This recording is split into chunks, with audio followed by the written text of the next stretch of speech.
जय हिंद दोस्तों। मैंने एक पोस्ट फेसबुक पे डाली थी नेपाल को लेकर कि नेपाल भारत का एक राज्य बन सकता है भविष्य में। और उसको लेकर कुछ लोगों ने हंसी उड़ाई और बहुत कुछ कहा। तो मैंने सोचा क्यों ना मैं इस पर एक डिटेल्ड वीडियो आपके सामने दे दूं और उसमें आप ये जानिए, मैंने कलेक्ट किया है, रिसर्च करिए, तो आप ये जानिए कि नेपाल में हुआ क्या और आगे क्या होगा।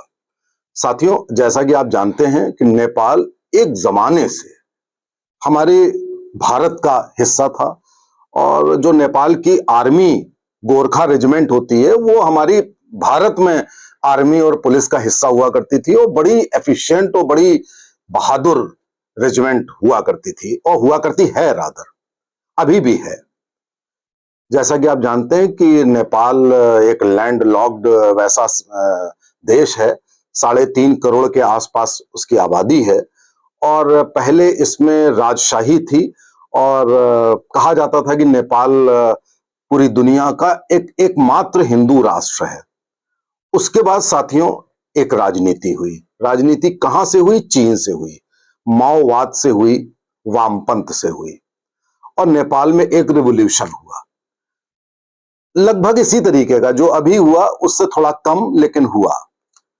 और उस माओवाद और वामपंथ के चलते राजशाही भी खत्म हुई और हिंदुत्व का प्रभाव भी खत्म हुआ और वामपंथ और माओवाद और चीन का प्रभुत्व बढ़ता गया और अल्टीमेटली चीन परस्त सरकारें बनने लगी पिछले 10-12 साल से।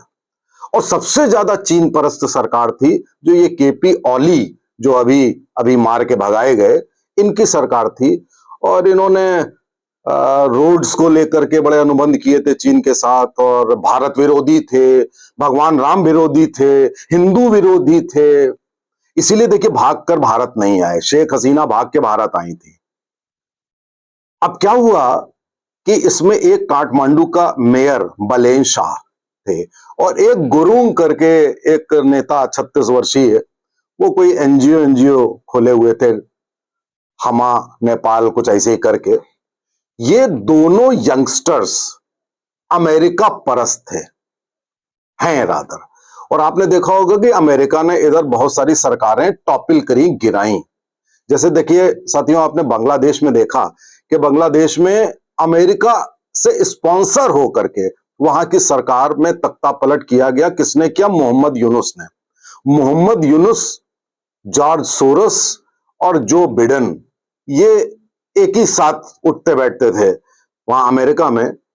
और बांग्लादेश और नेपाल में क्या अंतर है ये भी समझिए। बांग्लादेश में तख्ता पलट हुआ, उसके बाद वहां पर मंदिरों को जलाया गया, हिंदुओं को जलाया, मारा, बलात्कार किया गया, इस्लामिक चरमपंथ आ गया, वहां पर जो एक मॉडरेट लोग होते थे उनको खत्म कर दिया गया और जो चरमपंथी इस्लामिक जिहादी, उनका प्रभुत्व हो गया। और ये जो बैठा है मोहम्मद यूनिस, इसने ना तो इलेक्शन होने दिए अभी तक, ना ही कोई और गतिविधि होने दी, सब कुछ अपने हाथ में लिए बैठा हुआ है। नेपाल में क्या हुआ साथियों? नेपाल और बांग्लादेश को आप इक्वेट नहीं कर सकते। नेपाल में अनरेस्ट था। अनरेस्ट ये था, भ्रष्टाचार चरम सीमा पे था, माओवाद, कम्युनिस्ट सिवाय भ्रष्टाचार के और क्या करेंगे। और वहां पर नेपोकिड का मामला था कि ये जितने लोग थे, इनके बच्चे मर्सिडीज पर बड़ी बड़ी गाड़ियों पे घूमते थे और इंस्टाग्राम, सोशल मीडिया पर तस्वीरें डालते थे। पब्लिक में अनरेस्ट था कि हम तो इतनी मेहनत करते हैं तो हमें 2 वक्त की रोटी मुश्किल से मिलती है और ये सब ऐश कर रहे हैं। एक अनरेस्ट फैला हुआ था। अपने भारत में भी रहता है ऐसा, ऐसी बात नहीं है। वहां पर उसके बाद ये जो बलेन शाह, मेयर काठमांडू का, और वो जो गुरुंग है, ये दोनों अमेरिकन एम्बेसी में बाकायदा जाते थे, वो अमेरिका भी गए और काफी ये मेल जोल था इनका एम्बेसी में। वहां से ऐसा लगता है साथियों कि स्पॉन्सर हुआ, ऐसा लगता है कि फंडिंग हुई कि इस गवर्नमेंट को टॉपिल करो, क्योंकि चीन से उनको स्कोर सेटल करना था, चीन का प्रभुत्व खत्म करना था, भारत से नहीं, चीन से। लेकिन ये दोनों का ये था कि अमेरिका से अगर मिलना है तो चीन का विरोध तो करना ही करना है, साथ में भारत का भी विरोध करना है। क्यों? क्योंकि ट्रेडिशनली नेपाल भारत के बड़ा निकट है और सीता माता की जन्मभूमि है। तो ये हुआ कि बगैर इंडिया को काउंटर किए बात नहीं बनेगी। तो क्या हुआ है कि जैसे ही केपी ओली ने सोशल मीडिया बैन किया, उसके बहुत सारे कारण थे और जानबूझ के उसने किया, उसके बाद एक अनरेस्ट हुआ और जेन जी मूवमेंट, GEN-Z, उसको जेन जेड कह लीजिए या जेन जी कह लीजिए, जेन जी ये लोग कहते हैं, ये एक मूवमेंट, एक यंगस्टर्स का मूवमेंट जिसमें 14-15 साल से 28-30 साल के युवा थे, उन्होंने ये मार पिटाई और आगजनी ये सब शुरू कर दी। इनका एम ये था कि किसी तरीके से काठमांडू का मेयर बलेन शाह को प्रधानमंत्री बना दिया जाए, इनका एम है। लेकिन भीड़ तो साथियों भीड़ होती है, भीड़ वहां पर आई, लेकिन इस बलेन शाह और गुरुंग दोनों के कंट्रोल में नहीं थी भीड़। वो आ गए अपने एजेंडे पे, हिंदुत्व के एजेंडे पर आ गए, क्योंकि ट्रेडिशनली दे आर हिंदूज। वो फिर मोदी और योगी की बात करने लगे कि हमारा शासक मोदी जैसा होना चाहिए, हमारा शासक योगी जैसा होना चाहिए। योगी ने क्या किया था नेपाल बॉर्डर पे, अभी आगे आपको हम बताएंगे। अब भीड़ ये बात कहने लगी, उससे क्या हुआ कि अब इन्होंने सारा मूवमेंट तो खड़ा कर दिया, लेकिन पूरी क्राउड तो इनके हाथ में थी नहीं। और जब क्राउड ने मूवमेंट किया तो क्राउड की तो सुनी जाएगी। जब ये सब आगजनी हो गई, 50-52-55 लोग मर गए, ये सारी चीज वहां हो गई, तख्ता पलट हो गया, तो ये हुआ कि अब साहब प्रधानमंत्री कौन बनेगा। सेना ने टेक ओवर कर लिया। अब यहां पर बांग्लादेश और नेपाल में अंतर देखिए, बांग्लादेश में हजारों लोग मरे, जाने कितने मंदिरों को आग लगाई गई। यहां पर भी नेपाल में पशुपतिनाथ मंदिर में कुछ डैमेज किया, वो किसने किया? उसी बीच में कुछ माओवादी, कुछ जिहादी एलिमेंट्स भी उस भीड़ में आ गए। उन्होंने सोचा कि ये मूवमेंट बांग्लादेश टाइप का मूवमेंट है, और बांग्लादेश में मंदिर जलाए गए तोड़े गए, तो यहां भी करो। तो वो लोग पहुंच गए मंदिर, उन्होंने कुछ तोड़ा फोड़ी करी, लेकिन वो आइडेंटिफाई हो गए और भीड़ ने कहा तुमको नहीं छोड़ेंगे, क्योंकि भीड़ मोदी योगी को अप्रिशिएट करने वाली, हिंदुत्व को अप्रिशिएट करने वाली, भारत को अप्रिशिएट करने वाली भीड़ थी। तो वो एक छोटा सा हुआ, लोग उसको समझ रहे थे कि ये बांग्लादेश की तरह रिपीट हो गया, ऐसा कुछ नहीं है। अब उसके बाद क्या हुआ? उसके बाद सेना ने तुरंत मना कर दिया कि बलेन शाह नहीं कुछ बनेंगे और ना गुरुंग कुछ बनेंगे। तो अब ये मुसीबत आई कि भैया किसको बनाया जाएगा। तो साथियों, एक सुशीला कार्की नाम की चीफ जस्टिस नेपाल की, बनारस में पोस्ट ग्रेजुएशन किया, वाराणसी में BHU से, और उसके बाद उन्होंने लॉ की डिग्री वगैरह लेकर के चीफ जस्टिस थी। बहुत ईमानदार, बेहद ईमानदार थी, और उन्होंने नेपाल सरकार के एक मंत्री को जेल भिजवा दिया था।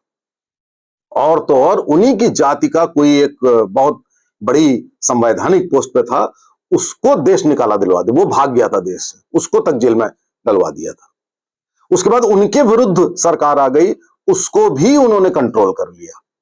तो ये जो सुशीला कार्की हैं, ये एक रिस्पेक्टेड फिगर नेपाल की हैं। तो इनको कहा गया कि भाई ये सबसे ईमानदार है, सेना ने कहा ये बहुत ईमानदार है, इनका पास्ट है इतना बढ़िया, और इनसे बढ़िया कौन कैंडिडेट हो सकता है, इनको अंतरिम प्रधानमंत्री बना दो, ताकि उसकी इनकी देख रेख में उसके बाद दूसरी सरकार बनेगी। बना दी गई, और बनते ही साथियों वो हिंदूवादी भी हैं, उनका नाम ही सुशीला है, और मोदी प्रशंसक भी हैं। उन्होंने बनते ही कहा मुझे मोदी जी से मिलना है। बनते ही उन्होंने डेट दे दी कि मार्च 2026 तक सरकार बन जाएगी। बनते ही, ये होती है ईमानदारी, मोहम्मद यूनुस की तरह नहीं। और बनते ही उन्होंने किसी भी संभावना से इनकार नहीं किया, चाहे तो जो राजशाही है वो कंटिन्यू हो सकती है, इलेक्शन हो सकता है, कुछ भी हो सकता है, लेकिन वो होगा प्रजातांत्रिक मॉडल पर ही। लेकिन उनका डेफिनेटली टिल्ट भारत की तरफ था, है, और साथ ही साथ हिंदुत्व की ओर है। और ये जितने भी आपके ये क्राउड थी, इन सबका भी था। तो मामला पूरा पलट गया साथियों। मामला अमेरिका स्पॉन्सर्ड एक वायलेंट मूवमेंट सरकार को टॉपिल करने के लिए किया गया, और मामला कहां से कहां पहुंच गया, और उसका फायदा उठाने की लोगों ने कोशिश करी, वो भी नहीं उठा पाए। जिन्होंने मूवमेंट की शुरुआत की थी फायदा उठाने के लिए, वो भी अलग हो गए। अचानक से सुशीला कार्की का नाम आया, हम सब लोग बड़े ताज्जुब में थे कि ये नाम कहां से आ गया। खैर, अब इसके बाद मैं आपको बताऊं कि उनका जो डिक्लेरेशन और उनका जो एजेंडा है, वो मैं देख रहा हूं। मैं एक राष्ट्रवादी भारतीय होने के नाते मैं देख रहा हूं कि उनका एजेंडा बहुत ही साथियों बढ़िया है। इसलिए नहीं कि वो हमारी पार्टी या हमारे हिंदुत्व उसके, एक ऑनेस्टी, क्लीन इमेज को लेकर के वो चल रही हैं। आपको अब मैं थोड़ी पृष्ठभूमि बता दूं कि नेपाल में पिछले, देखिए 2014 में मोदी जी बने थे, 11 साल में नेपाल में कितने 13-14 प्रधानमंत्री बन चुके हैं, नहीं 8 शायद प्रधानमंत्री बन चुके हैं। और वो प्रधानमंत्री का थोड़े थोड़े दिनों के लिए वो लेफ्टिस्ट और कम्युनिस्ट और माओवाद ये सब चीजें थी, और हिंदुत्व बिल्कुल बैक बर्नर पर चला गया था साथियों। ऐसे ही कई जगह भारत में भी कई जगह ऐसा होता रहता है। वहां पर नेपाल में एक रूट बन गया था आईएसआई का, इस्लामिक जिहादियों का, कम्युनिस्ट का।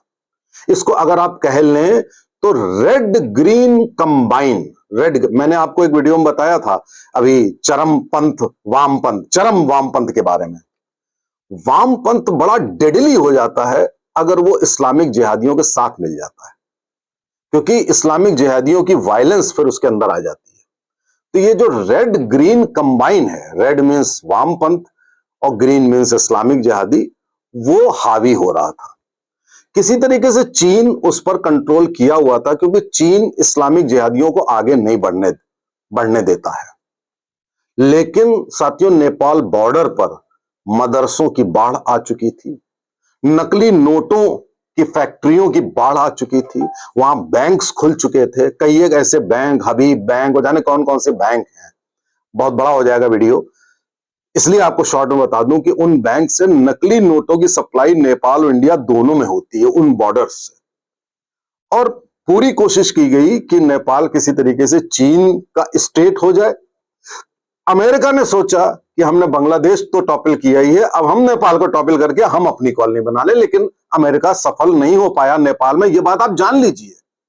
अच्छा, यहां भारत में जो लोग बैठे हुए हैं उनको क्या लग रहा था, कांग्रेसियों को और जितने भी उनके लग्गू भग्गू हैं, अरे बांग्लादेश रिपीट हो गया नेपाल में, वैसे ही हो जाएगा भारत में। उनको ये बात समझ में नहीं आ रही थी कि नेपाल का जो भीड़ का मूवमेंट है वो प्रो इंडियन मूवमेंट था, प्रो हिंदुत्व मूवमेंट था, है। और आज भी नेपाल दोबारा फिर से हिंदुत्व और भारतीय की ओर आकर्षित होकर के वैसी ही पॉलिसी बनाने जा रहा है।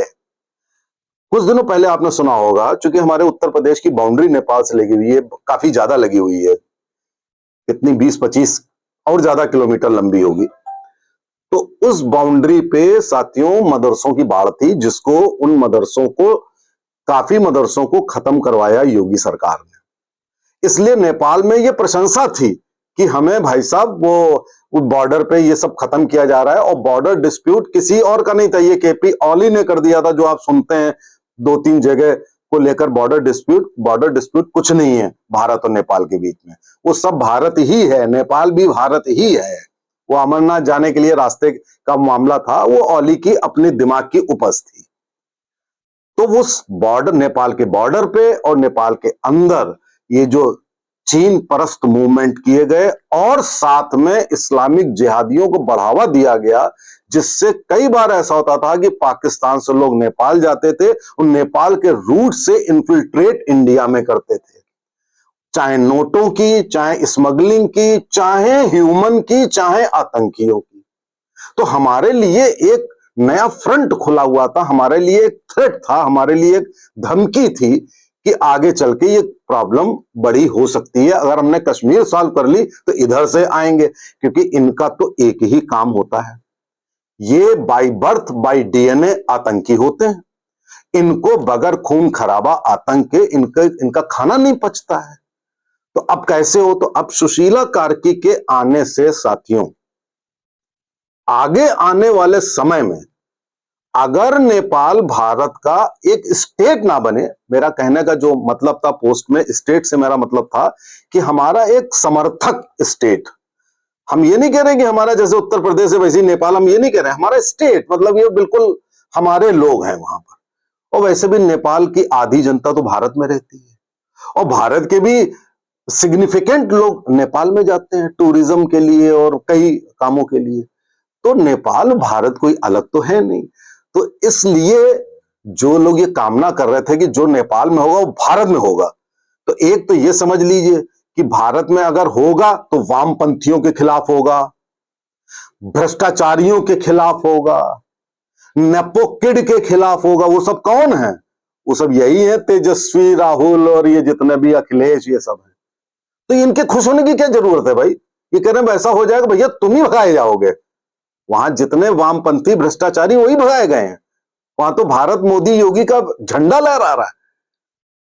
तो साथियों, आप जरा नेपाल की इस डायनामिक्स को समझिए कि बांग्लादेश से इंटायरली डिफरेंट है। वो बात अलग है, स्पॉन्सर अमेरिका ही है, लेकिन अमेरिका के मुंह पे तमाचा ये लगा कि तुम्हारी नहीं चली, तुम्हारे स्टूजेस नहीं चले। जैसे कि भारत में पूरी कोशिश अमेरिकन डीप स्टेट कर रहा है राहुल गांधी को लाने की, सफल नहीं हो रहा है।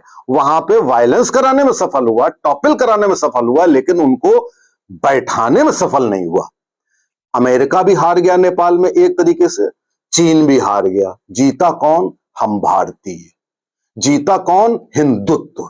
जीता कौन? मोदी योगी। नमस्ते, जय हिंद, जय भारत।